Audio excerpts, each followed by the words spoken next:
Harapan kita tentunya majelis ini yang begitu banyak fadilah-fadilah, keutamaan-keutamaan di dalamnya, jika kita duduk di majelis tersebut, kita mohon kepada Allah agar Allah karuniakan kepada kita semua sehingga bermanfaat tidak hanya untuk di kehidupan dunia kita saja, tapi terbawa manfaatnya sampai ke kehidupan akhirat kita kelak insyaallah. Kemudian salawat dan salam kehadiran dan kepangkuan sang junjungan alam, ruh yang beramat mulia yang senantiasa kita sanjungkan dan kita rindu-rindukan. Dialah baginda Rasulullah Muhammad sallallahu alaihi wasallam. Kita tentu bercita-cita dan berharap kita bisa secara istiqomah sampai akhir hayat kita melaksanakan ajaran-ajaran dan sunnah-sunnah beliau sampai akhir hayat kita, sehingga wajar dan pantas jika kita berharap-harap bahwa kita adalah orang yang kelak akan mendapatkan keberuntungan besar, yaitu mendapatkan syafaat dan pertolongan dari baginda Rasul sallallahu alaihi wasallam. Allahumma shalli wa sallim wa barik alaihi, amin ya Allah ya rabbal alamin. Bapak dan Ibu jamaah yang dirahmati oleh Allah Subhanahu wa taala, insyaallah kita sudah bisa memahamkan perlahan-lahan, karena sudah jelas bagi kita bahwa apa yang dituntunkan oleh Nabi kita kepada kita, baik lewat amalan-amalan fi'li atau amalan-amalan badan yang dilakukan oleh kita semua ketika sholat kita, bukanlah perbuatan-perbuatan yang tanpa arti dan makna. Bukanlah pekerjaan itu merupakan rutinitas ritual begitu saja, tapi semua mengandung filosofi, mengandung tuntunan, mengandung hakikat bagi kita. Mengangkat tangan itu bukan asal mengangkat tangan tanpa tujuan ketika bertakbiratul ihram. Kemudian ketika mengangkat tangan tersebut, kita dituntut agar telapak tangan kita itu dibuka, menghadapkannya ke kiblat. Itu juga bukan sekedar ritual asal angkat buka tangan, bukan. Tapi ada pesan-pesan di sana yang itu merupakan isyarat bagi kita bahwa ada pelajaran di sana yang harus kita ambil. Termasuk ketika kita diperintahkan menundukkan kepala, memandang ke tempat sujud kita, itu juga mengandung arti dan makna. Yang lalu kita sebutkan bahwa makna menundukkan kepala itu, memandang ke tempat sujud itu tidak lain dan tidak bukan adalah itu merupakan gambaran salah satu dari makna khusyuk itu sendiri, bahwa ketika di dalam sholat itu kita tertunduk malu di hadapan Allah. Kata khusyuk di situ itu yang sejalan dengan firman Allah dalam Al-Quran yang lalu kita sebutkan, hal ataka hadithul ghasyiyah wujuhun yawma idzin khashi'ah. Di sana ada kalimat khashi'ah, wujuhun, wajah-wajah mereka, yawma idzin, di hari kiamat nanti itu khashi'ah, tertunduk malu di hadapan Allah. Berarti itu salah satu yang harus kita upayakan, yang harus kita perjuangkan ada di dalam sholat kita. rasa tertunduk malu di hadapan Allah. Karena sebelum kita datang menghadap kepada Allah dalam sholat kita, bisa jadi banyak, bahasa kita banyak kesalahan-kesalahan, banyak kekeliruan-kekeliruan, bahkan banyak kezaliman-kezaliman yang mungkin kita lakukan. Maka datang dengan penuh harap akan diampuni oleh Allah. Datang dengan penuh harap agar kesalahan-kesalahan itu dimaafkan oleh Allah. Apalagi kesalahan-kesalahan yang tidak dikenali itu sebagai kesalahan. Terlalu banyak itu. Di mana ada orang merasa salah ketika dia mau buang sampah ke tong sampah sana. Tiba-tiba di jalan yang agak gelap ada tanah kosong. Daripada jauh-jauh ke sana, kata dia, dibuangkannya saja ke tanah kosong itu. Ini zolim kan? Zolim yang pasti merasakan asal ketemu dengan Allah dalam sholatnya, berharap diampuni oleh Allah, pasti tidak akan mengulang itu lagi. Orang yang sholatnya sudah benar pasti tidak melakukan kezaliman itu, buang sampah sembarangan di tanah orang, kadang tanpa sadar di halaman orang, itu zalim. Tentu yang dalam masjid ini tak melakukan itu lagi. Tapi banyak orang tidak menyadari kalau itu kezaliman. Bangun rumah, pasirnya satu dam truk diturunkan di tepi jalan, akhirnya pasirnya menutup jalan, terganggu orang, macet di depan itu.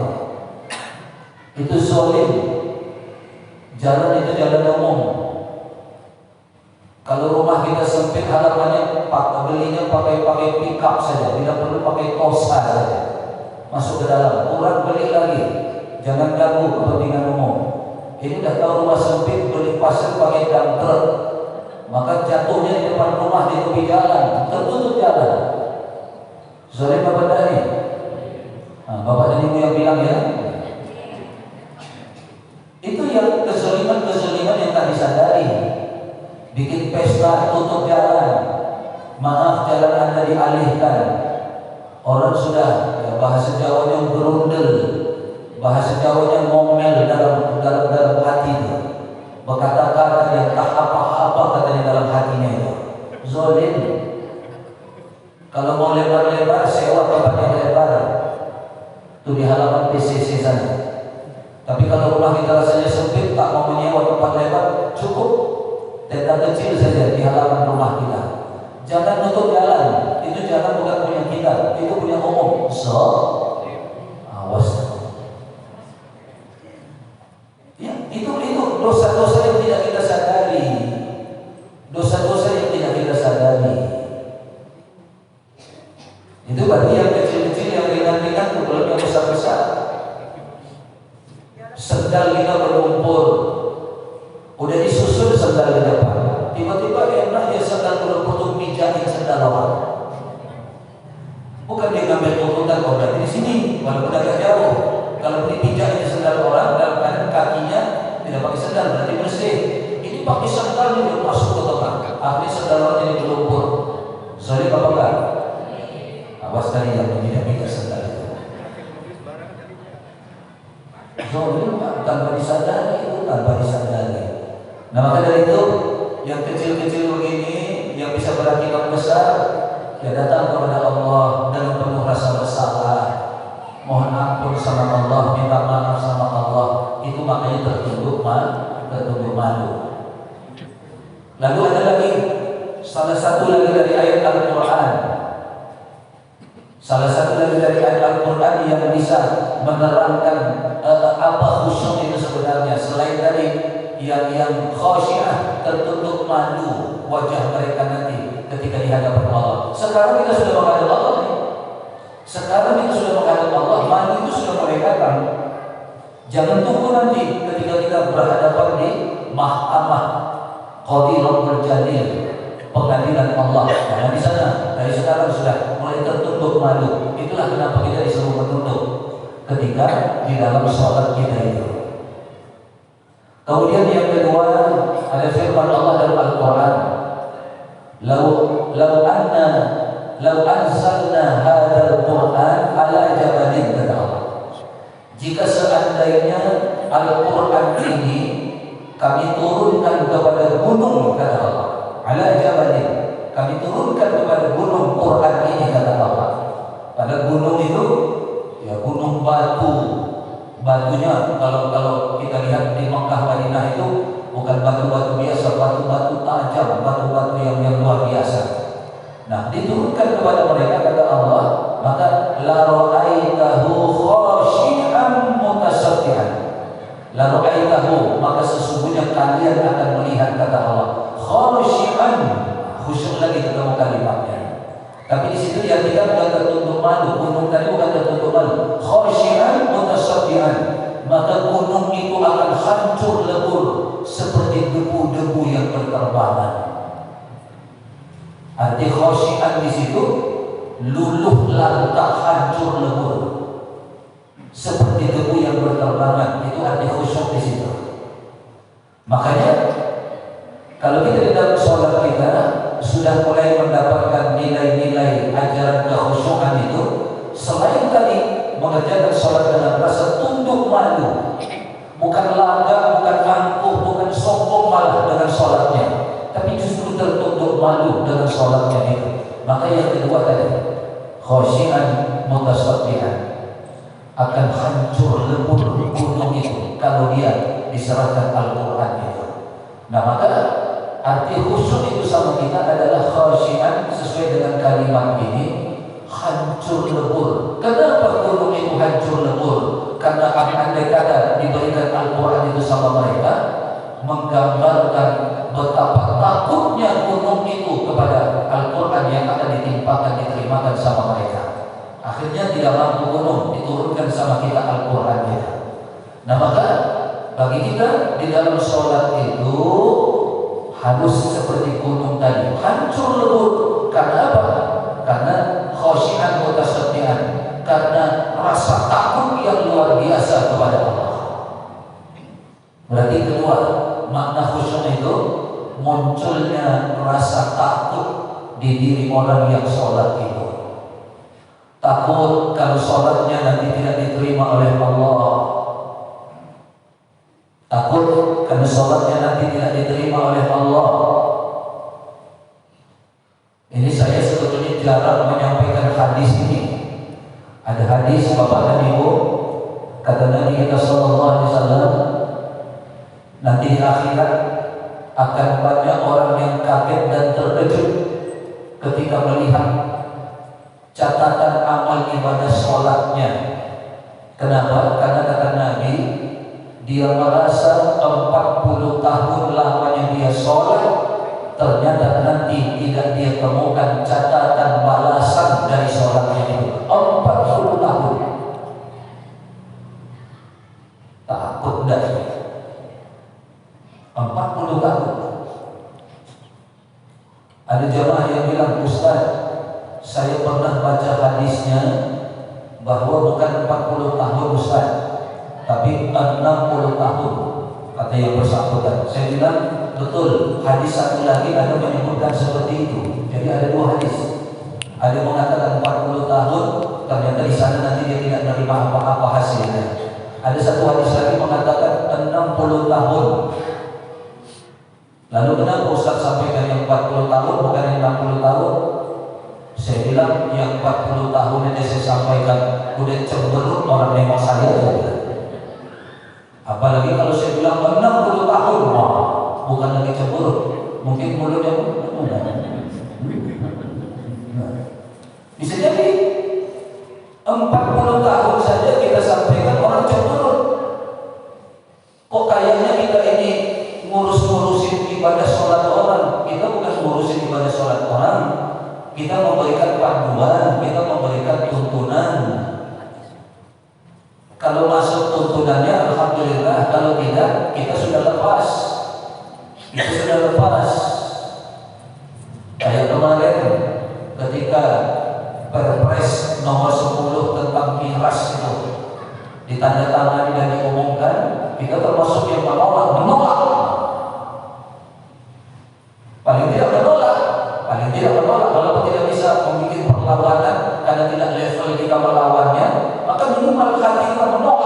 kita betul ini. Ternyata begitu ormas Islam, Nahdlatul Ulama, Muhammadiyah, Majelis Ulama Indonesia, MUI menolak itu, kemudian alhamdulillah tidak sampai satu hari umur lampiran dari Perpres itu tentang minuman keras dibatalkan oleh Presiden. Alhamdulillah. Nah, maka dari itu, ini mungkin ada di antara kita yang sudah pernah mendengar hadis ini, tapi bisa jadi ada yang belum. 40 tahun Bapak dan Ibu. Saya tidak nyampaikan yang 60 tahun itu, sudah terlalu lama dah. 40 tahun dia sholat, kata Nabi, nanti di sana dia kecewa berat. Kenapa dia di sana kecewa? Karena ternyata tidak ada nilainya. Kayak kita di sekarang, kalau dulu kita sekolah kan pengumuman lulus itu diumumkan di papan tulis. Begitu kita mau nengok ke sana, kawan-kawan dengan papan tulis sudah pada gembira semua. Kenapa mereka lulus? Lalu ada orang yang dekat ke papan tulis, wajahnya lemah, wajahnya lesu. Kenapa? Karena nanti itu di sana kita begitu. Ada orang yang gembira, bahagia, karena dilihatnya balasan-balasan sholatnya nampak itu nyata. Dalam Al-Quran kan disebutkan, Iqra' kitabak kafa bi nafsika al-yawma 'alaika hasiba. Baca itu catatan amalmu, kata Allah. Dengan kau baca catatan amalmu itu, kafa bi nafsika al-yawma 'alaika hasiba, kau akan tahu bagaimana nasib perhitunganmu nanti. Maka orang gembira.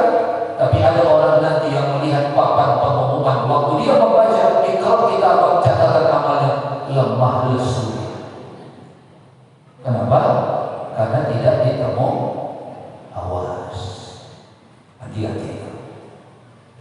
Jadi dua sudah, ada dua lagi, tapi nanti kita bahas berikutnya. Sholat itu datang dengan penuh rasa takut kepada Allah, penuh rasa takut. Takut tidak diterima, takut tidak ada balasannya, takut nanti malah ditolak oleh Allah.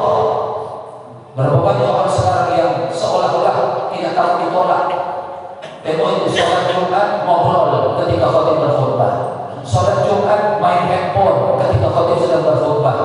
Tak ada gambaran takut sama mereka. Kita perjuangkan itu. Ada rasa takut diterima oleh Allah atau tidak ini, sehingga datang kesungguh-sungguhan kita ketika melakukan sholat itu.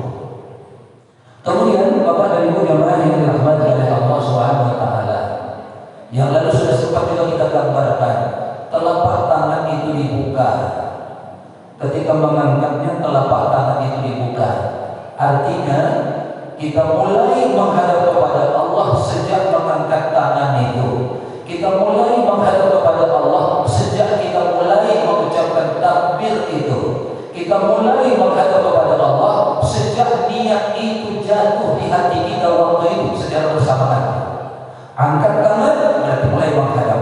Ucapkan Allah berarti mulai menghadap. Hadirkan dalam hati sengaja hamba berarti kita sudah mulai menghadap kepada Allah. Makanya dikatakan takbir itu pintu gerbangnya menghadap kepada Allah, pintu gerbangnya. Maka kita buka telapak tangan itu.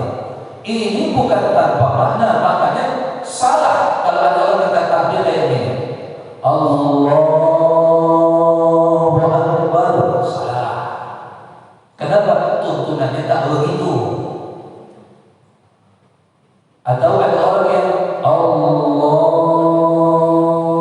Akbar.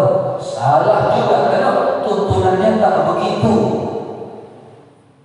Tapi Allah artinya apa? Kita nyatakan kepada Allah bahwa kita datang menghadap kepada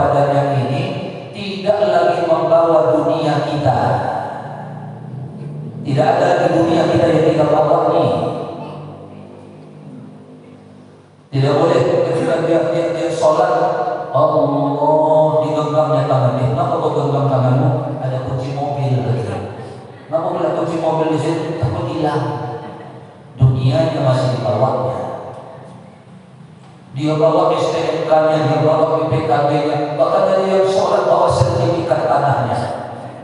Dunia yang dibawa. Kita nyatakan kepada Allah,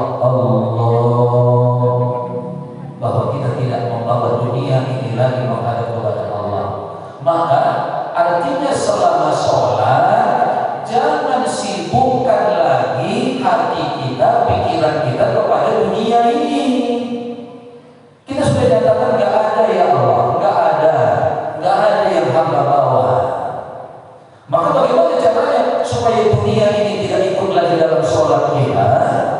Nah, maka kita perlu tahu bagaimana menyibukkan diri dalam sholat, tapi bukan sibuk urusan dunia, bukan sibuk lagi dengan pekerjaan kita, bukan sibuk lagi dengan bisnis kita, bukan sibuk lagi dengan kantor kita, bukan sibuk lagi dengan pasar, dengan dapur kita, dengan pekerjaan-pekerjaan kita, tapi kita sibuk. Ada sibuknya, bukan berarti kita tidak sibuk. Sampai dia bilang, Ustaz, khusyuk itu artinya tidak sadar apa-apa, Ustaz. Saya bilang itu bukan khusyuk, itu kemasukan.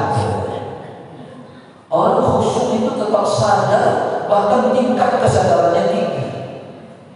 Sadar dia sedang menghadap Allah, sadar dia sedang bercakap kepada Allah, sadar dia Allah akan memperhatikannya, sadar, bukan tidak sadar. Yang tadi itu mabuk itu namanya. Kalau nggak sadar khusyuk itu nggak sadar katanya.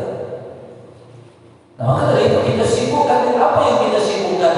Sibuklah memuji-muji Allah, sibuklah menyanjung-nyanjung Allah, sibuklah mengagung-agungkan Allah, sibuklah memohon dan berdoa kepada Allah, sibuklah berjanji di hadapan Allah. Nah, kalau itu yang harus kita sibukkan, kita harus tahu nih, di sini tempatnya apa ya?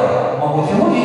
Kalau di sini tempatnya apa? Menyanjung-nyanjung. Kalau di sini tempatnya apa? Mengagung-agungkan. Kalau di sini tempatnya apa? Meminta dan berdoa. Kalau di sini tempatnya apa? Berjanji kepada Allah. Semua kita harus tahu itu. Kenapa? Saya takut tempat meminta saja yang bersangkutan tidak tahu, ya kan?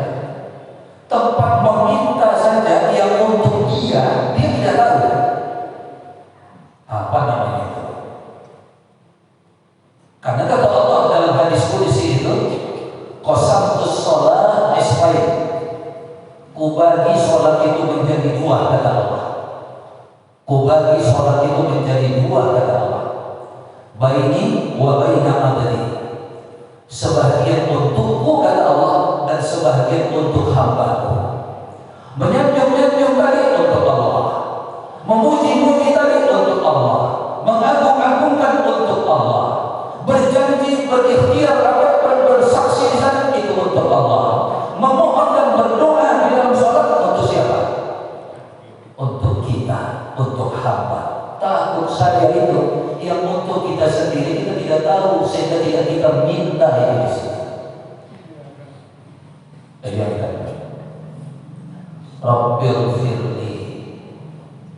Untuk siapa itu? Untuk kita. Kenapa untuk kita? Di situ tempatnya kita minta ampun kepada Allah. Rabbil firli. Ampuni hamba ya Allah. Warhamni. Rahmati hamba ya Allah. Wajburni. Tutupi aib hamba ya Allah. Untuk siapa itu? Berarti duduk antara dua sujud itu tempat kita menyibukkan diri, meminta kepada Allah supaya dikabulkan oleh Allah. Tapi jangan-jangan banyak yang bersangkutan itu di tempat itu tak ada pula rasa meminta. Maka wajar kata hadis tadi, 40 tahun dia sholat tak ada nanti hasilnya di sana. Kenapa? Dia tidak pernah minta. Tidak pernah minta ampun waktu Rabbil firli. Mana ada catatannya di sana, walaupun catatannya 40 tahun. Awas. Pakai awas terus.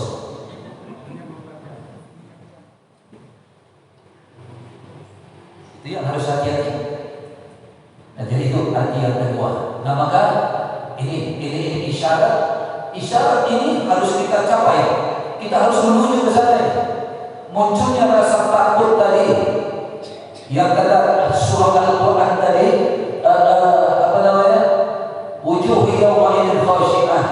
Ada rasa malu di hadapan Allah. Usahakan itu ada. Malu karena banyaknya kesalahan dan dosa. Kemudian yang kedua, berusaha agar ada rasa takut kita kepada Allah. Takut tidak diterima, takut ditolak oleh Allah, takut sholat kita diabaikan oleh Allah. Maka akan datang nanti kesungguh-sungguhan sama kita. Berikutnya yang lalu kita sebutkan, kenapa kita memandang ke tempat sujud? Karena tempat sujud itu adalah tempat yang paling dekat seorang hamba dengan Tuhannya di dalam sholatnya. Aqrabu, begitu bunyi hadisnya, paling dekat. Jadi bukan qarib saja, kalau qarib dekat, ini aqrab, paling dekat. Itulah di tempat sujud kita. Makanya kadang-kadang kita sedih juga. Tisu aja bisa hilang. Nggak ada tadi saya punya tapi hilang.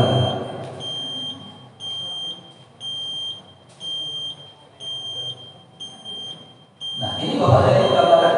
Nah yang terakhir nih, kita singgung sedikit walaupun yang lalu sudah. Terakhir penutup saya. Pernahkah kita lihat orang sholat yang matanya liar? Allahu Akbar. Bismillahirrahmanirrahim. Alhamdulillah. Lewat kita di depannya diikutinya.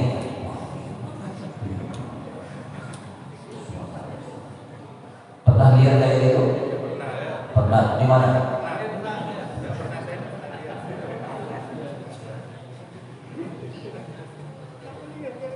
Matanya kayak mata musang. Nanti kita lihat hadisnya. Itu dilarang keras oleh Nabi. Makanya suruh mandang terus ke tempat sujud. Tidak boleh mata itu lihat. Yang di dinding itu semua dilihat. Ada gambar, ada kalender. Mulai kita tak bergerak.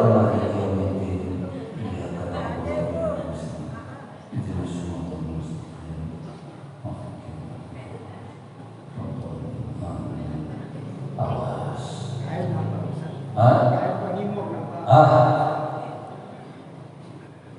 maka dari itu hindari ini, pelan-pelan kita latih diri kita ini supaya kuat rasa bahwa kita sedang menghadap kepada Allah. Kita benahi pelan-pelan bagaimana memunculkan rasa takut tadi kepada Allah, takut tidak diterima, takut ditolak, takut tidak mendapatkan ganjaran balasan dari Allah, takut Allah akan menganggap sholat itu tidak ada. Kemudian bagaimana bisa muncul rasa malu di diri kita? Kalau sudah rasa malu itu ada karena dosa-dosa kita, pasti dosa-dosa itu tidak akan kita ulangi lagi. Pasti zolim-zolim yang kecil-kecil tadi tidak akan kita ulangi lagi tuh. Zolim-zolim yang kecil-kecil tadi tidak akan kita ulangi. Kenapa? Karena nanti kita akan merasa mau menghadap kepada Allah lagi. Menghadap lagi malu lagi. Menghadap lagi malu lagi. Kalau bisa menghadap lagi sudah mulai berkurang rasa malunya. Menghadap lagi sudah mulai hilang. Kenapa? Karena kita sudah menghilangkan kezoliman dari diri kita tersebut. Ini saya kira Bapak dan Ibu, awal dari kita masuk ke dalam sholat kita, berbagai makna filosofi yang ada di dalamnya. Mudah-mudahan itu bisa mendekatkan kita, mendekatkan pemahaman kita, bagaimana caranya, jalannya, agar kita bisa menemukan kekhusyukan sholat itu walaupun sedikit ya, kekhusyukan sholat itu. Maka kita akan upayakan kita tidak sibuk lagi dengan apapun, dengan dunia kita, dengan pekerjaan kita, tapi kita mulai sibuk memuji-muji Allah. Kita mulai sibuk menyanjung-nyanjung Allah. Kita mulai sibuk mengagung-agungkan Allah. Kita mulai sibuk meminta dan memohon kepada Allah. Maka selanjutnya nanti kita akan kenali Allahu Akbar kabira, itu menyanjung, mengagungkan, meminta atau memuji. Walhamdulillahi katsira, itu tempat kita menyanjung, mengagungkan, memuji atau meminta atau bersaksi. Wa subhanallahi bukratan wa asila, itu ngapain? Wajhatu wajhiyah, tempat kita ngapain? Lilladzi fataras samawati wal ardh, tempat kita ngapain di situ? Supaya kesibukan hati kita ada, kesibukan pikiran kita nanti ada. A'udzubillahi minasyaitonir rajim, tempat kita ngapain itu? Alhamdulillahirabbil alamin, ngapain kita di situ? Ar-Rahmanir Rahim misalnya, kita menyibukkan apa di situ? Maliki yaumiddin, ngapain? Sampai kepada Nabi selesai, fil alamin innaka hamidum majid. Ngapain kita di situ? Assalamualaikum warahmatullahi wabarakatuh. Apa kesibukan kita waktu beri salam itu? Assalamualaikum warahmatullahi wabarakatuh. Begini, apa kesibukan hati kita pada waktu mengucapkan salam yang kedua itu? Kita bermohon kepada Allah, Allah panjangkan umur kita, Allah pertemukan kita kembali dalam keadaan sehat walafiat pada taklim kita yang akan datang. Amin ya Allah.